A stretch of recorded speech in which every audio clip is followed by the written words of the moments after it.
Thank you very much, Tom, and thanks to Jamie Gass and the Pioneer Institute for putting this occasion together. Thank you for all of your interest and for all that you do to educate the younger generation about American history.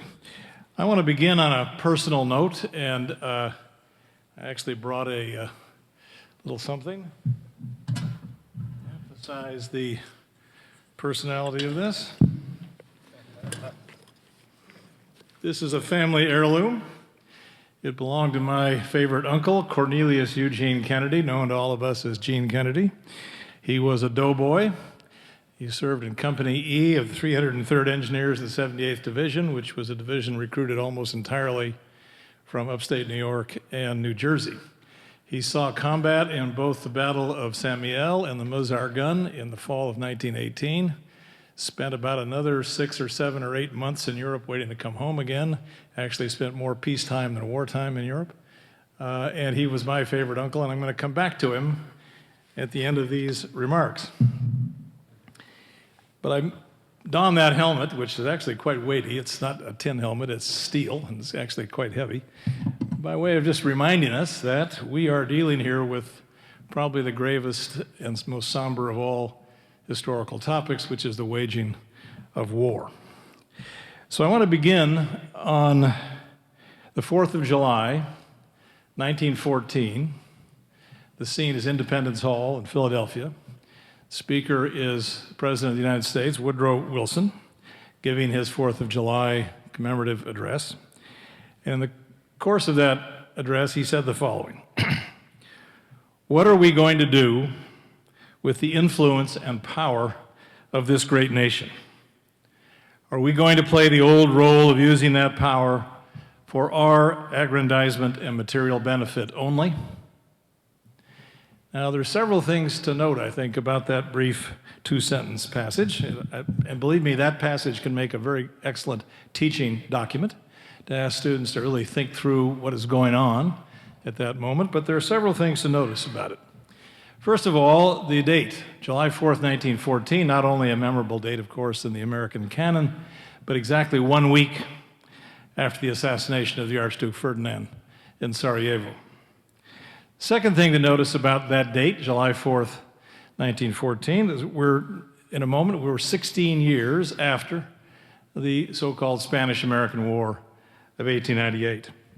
And the third thing to notice about that two-sentence excerpt that I just gave you is Wilson's reference to the old role, or the old order, of using national power for one's own national self-aggrandizement. And that there he sounds in a note that will become ever more resonant and fulsome as time goes on, the essence of Wilsonian diplomacy, which I'm going to leave my colleague John Cooper to dilate upon at greater length. But let's take ourselves back to that moment 16 years earlier in the 1890s when the United States waged the Spanish-American War, or in some quarters it's called the Spanish-American-Cuban-Philippine War. The 1890s was still a moment when, up until the eve or the moment of American intervention or fighting in the Spanish-American War, was still, we were at the tail end at that moment, the end of the 19th century, of a long, long arc of historical time in which the heart of American diplomacy, the regnant principles that guided American foreign policy, could be summed up in one word, and the word, of course, was isolationism. It goes back at least to George Washington's farewell address and to Thomas Jefferson's first inaugural, when Jefferson said, "Peace, commerce, and honest friendship with all nations, entangling alliances with none." And that was the core principle of most American foreign relations for the following century, down into the 1890s. It was only in 1893, for the first time, 1893, that the United States had foreign representatives on whom it conferred the title of ambassador. It was thought to be too much of an artifact of traditional European diplomacy to even play the diplomatic game with that nomenclature of ambassador. American overseas representatives for all the 19th century down to 1893 were designated as ministers. And given the protocols of the age, that meant that European or other nations sent to us people of sub-ambassadorial rank, because we refused to send ambassadors to them, so they sent ministers to us. And they sent repeatedly and habitually throughout the 19th century the second and third ranks of their talent pools in their diplomatic establishments. The State Department in Washington, D.C., as late as 1896, had exactly 91 employees. Fewer people, I believe, than are assembled in this room. That was the entire corpus of personnel in the American diplomatic factory. Among the less than stellarly talented European diplomats who were assigned to Washington, D.C. was the British minister in the 1880s, Sir Lionel Sackville-West, about whom a distinguished historian, Ernest May from Harvard, once wrote the following. He said, Sackville-West's only distinction came from being the constant lover of a celebrated Spanish dancer and the father of her 6 illegitimate children.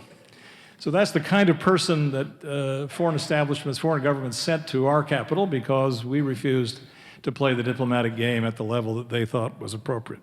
The United States Army, on the eve of the Spanish-American War, was the world's 14th largest army. It ranked slightly after Bulgaria. And a British observer described the United States Navy in the 1890s as, quote, hapless, broken down, tattered, and forlorn.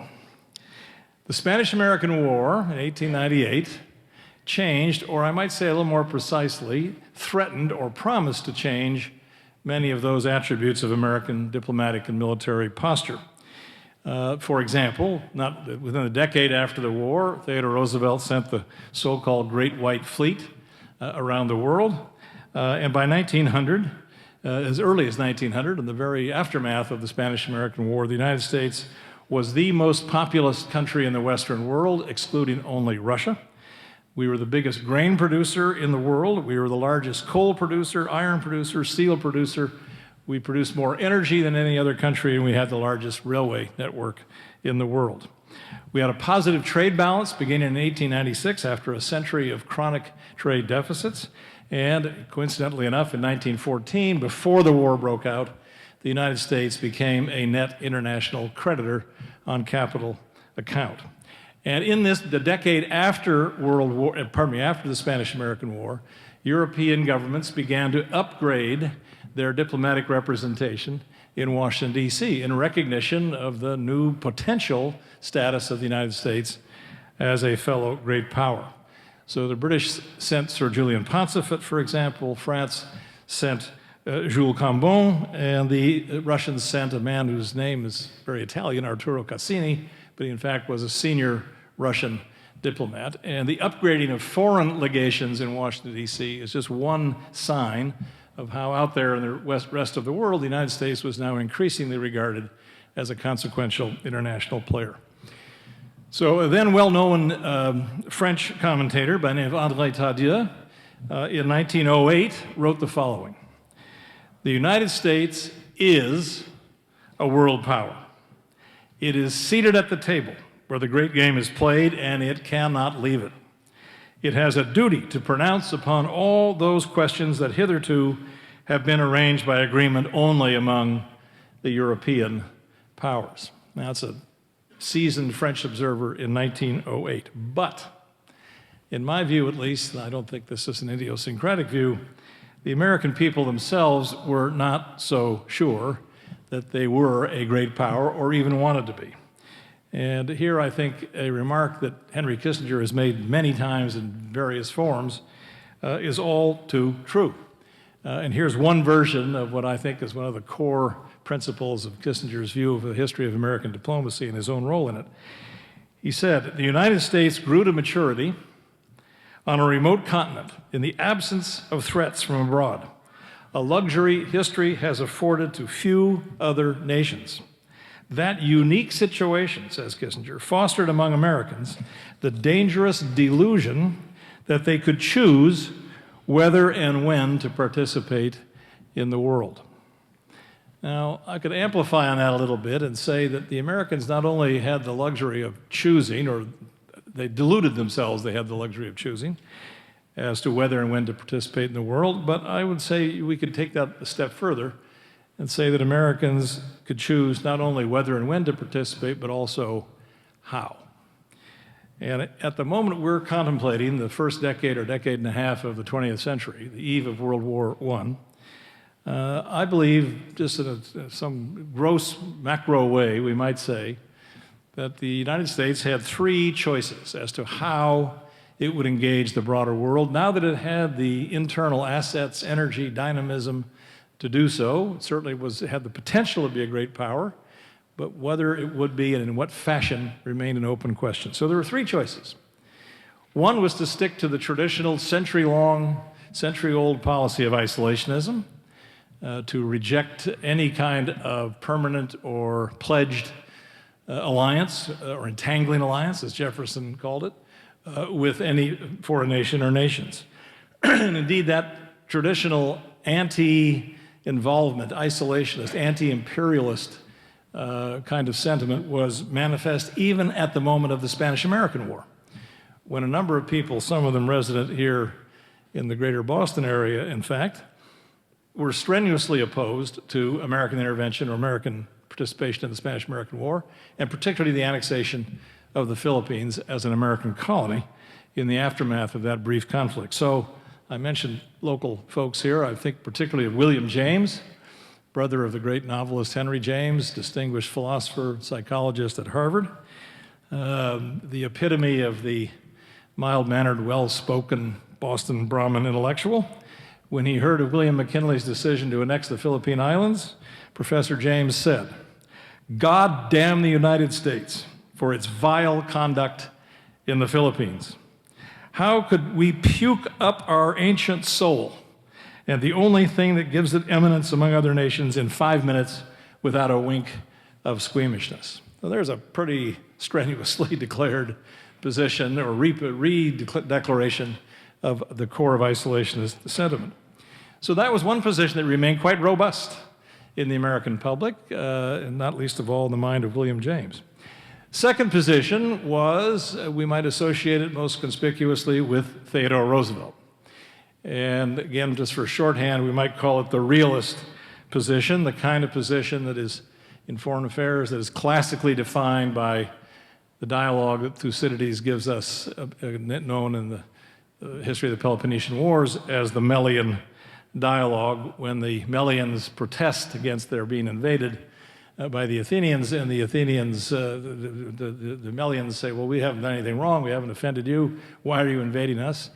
And the Greek general replies, the strong do what they will, and the weak suffer what they must. Again, the essential principle of the whole realist position in foreign policy is that if you have power, the idea is to use it to the utmost, and the devil take the hindmost of those who don't have the power to resist. This is the position that André Tardieu was talking about when he declared in 1908 that the United States is a great power. It had the power, and it was inevitable that it was going to use it. Theodore Roosevelt is the principal exponent of this general point of view in the period we're talking about, as evidenced by that dramatic sailing of the Great White Fleet around the world as a way to demonstrate the reality of American power in this new century. The completion of the Panama Canal, which interestingly opened in 1914, again, another Theodore Roosevelt project to facilitate not only commerce, but also the mobility of military and naval assets between the two oceans. The Theodore Roosevelt corollary, the Monroe Doctrine in 1904, which asserts the American right to intervene in Caribbean and Latin American affairs. And of course, Roosevelt's role in mediating the Russo-Japanese War in 1905. So Roosevelt clearly, his view clearly was the United States now had the power, it was a great state, it had a deep economic base, it had the obligation and the inevitable responsibility of asserting its will in the world. So we're talking about the First World War here in particular, so Roosevelt, of course, as no longer a kid by the time of World War I, but wanted to fight in it and asked President Wilson to give him the right to raise a regiment and fight in the war. And he wrote to his friend, the former British ambassador Cecil Spring Rice, in October of 1914, Theodore Roosevelt said to Spring Rice, "If I had been president, I should have acted against Germany on the 30th or the 31st of July, really before the war had taken any kind of recognizable shape, but he was trigger happy and ready to go. Now again, I refer to Henry Kissinger.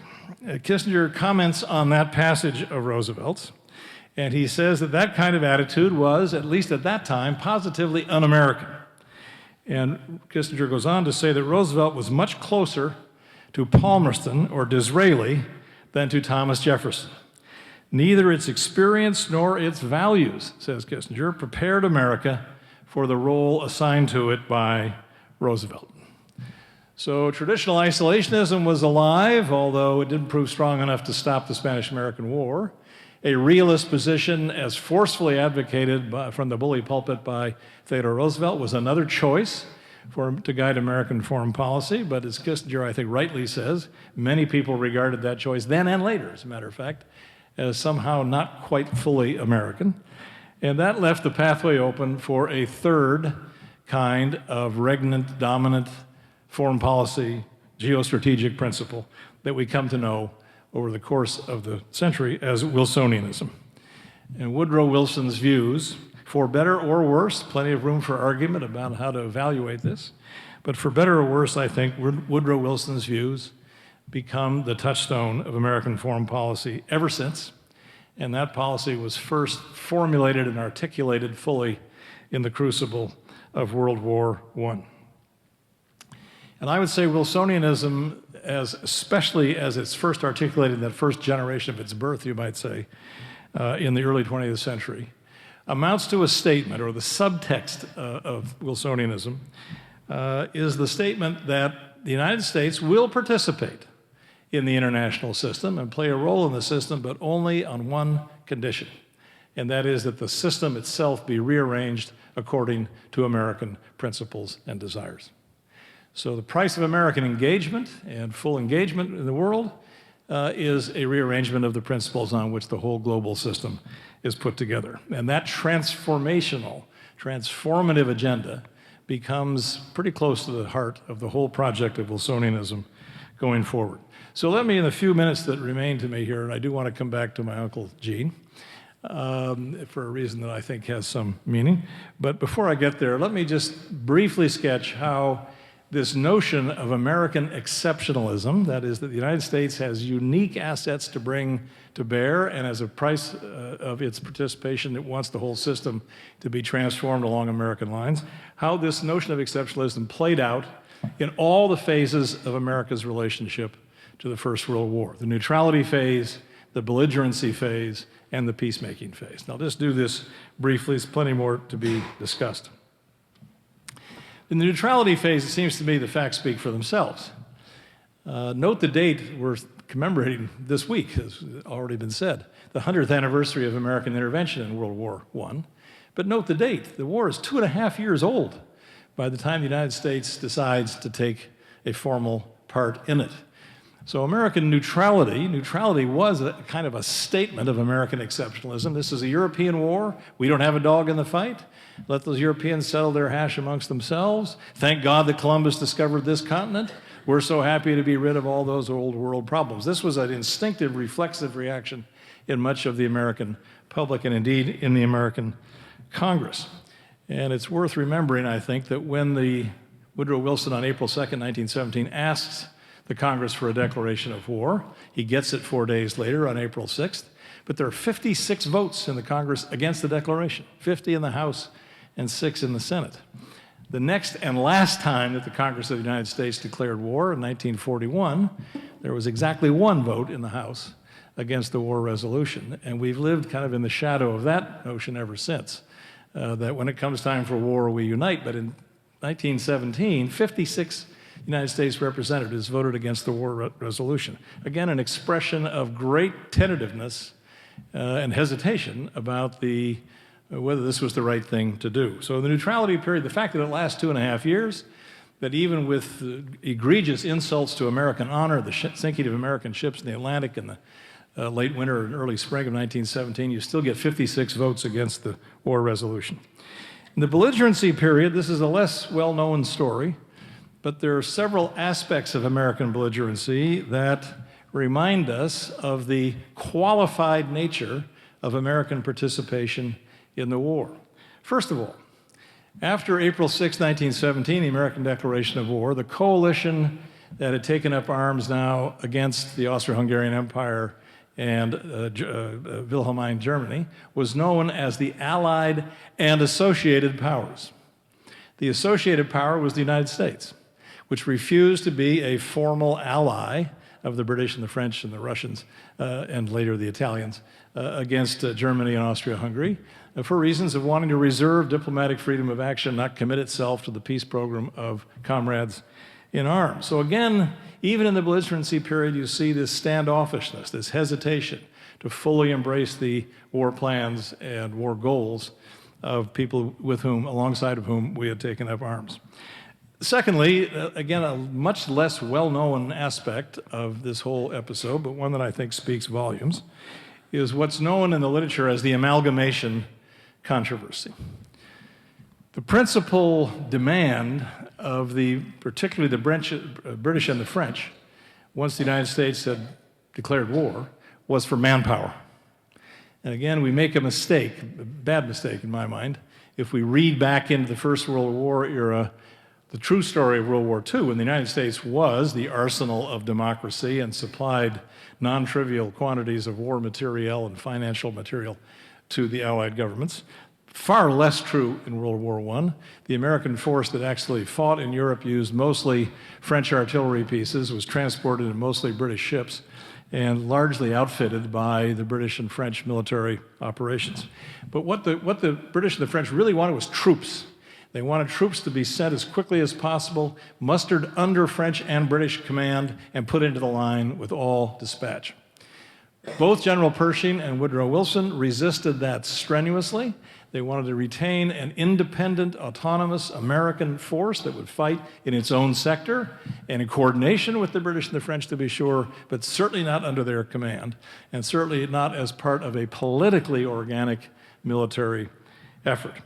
The result was that the United States, with a couple of exceptions, like Belleau Wood and Chateau Thierry, which are relatively small actions, the United States American Expeditionary Force did not fight any major battle until the so-called Saint Mihiel Battle of September 1918, when the war is roughly 45 or 50 days from conclusion.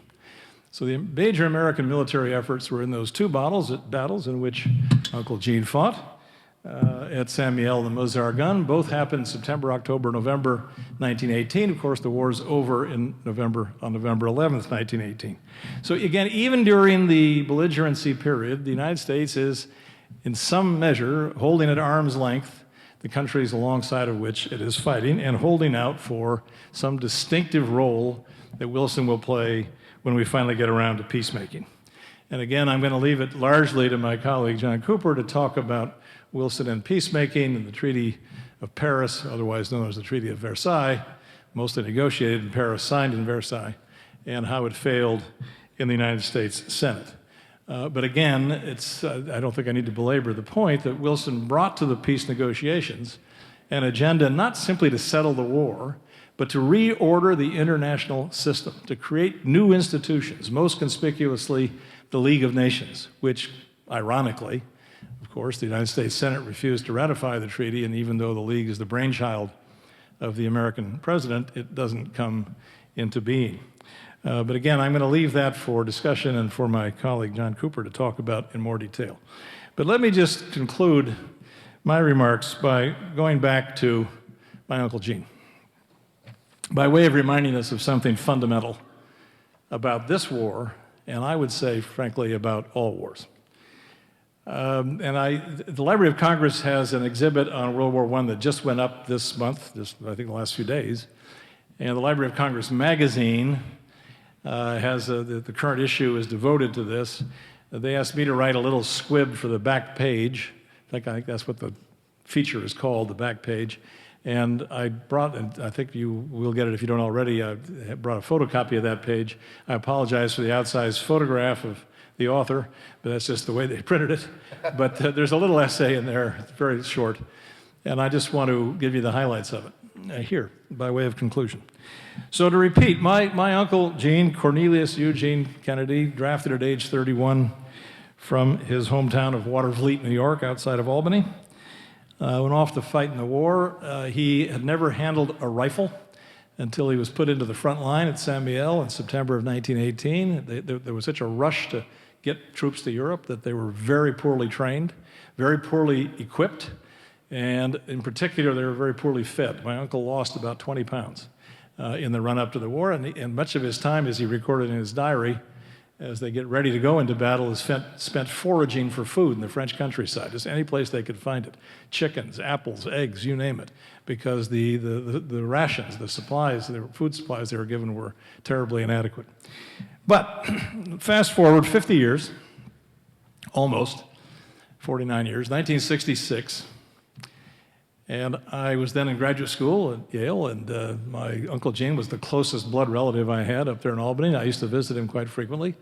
So one night I was with him, and he took me to dinner with, I don't know, half dozen or 8 or 9 or so of his friends, all of them gentlemen in their 70s, as he was. And we had dinner at a restaurant someplace, and they shared a lot of war stories with each other. But they also talked a lot about the civic life of Watervliet, their hometown.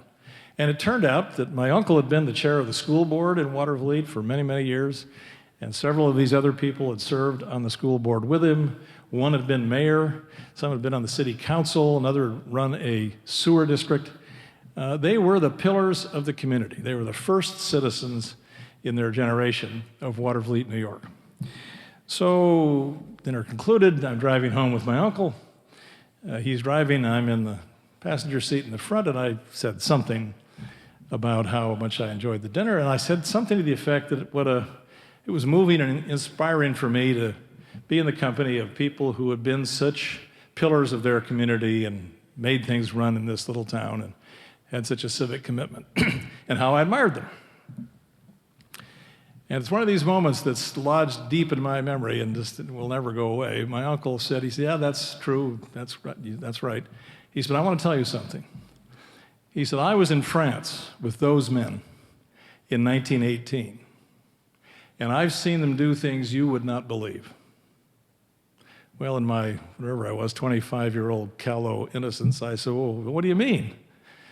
And he said, you know what I mean. And that was the end of the conversation.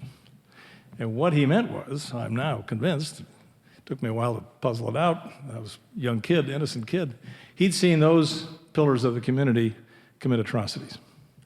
And in fact, when I later inherited his diary, which is now on deposit at the Hoover Institution, if you know how to read it, you can see how he, in a kind of an encrypted way, he refers to the atrocities that he and his fellow upstanding citizens committed. And I must say, when I think about that, I'm reminded of the first line of John Dower's wonderful book on the Pacific War, the US-Japanese War in the 1940s, the very first sentence of which is, atrocities follow war the way the jackal follows the wounded beast. And this is just a reminder to me in the bosom of my own family and among one of my most beloved and respected relatives that even very, very good people can do some very, very bad things if they're put into the wrong kind of a situation. So I will end with that kind of universal statement about warfare and the things that it enables us to do, and turn it over to my colleague, John Cooper.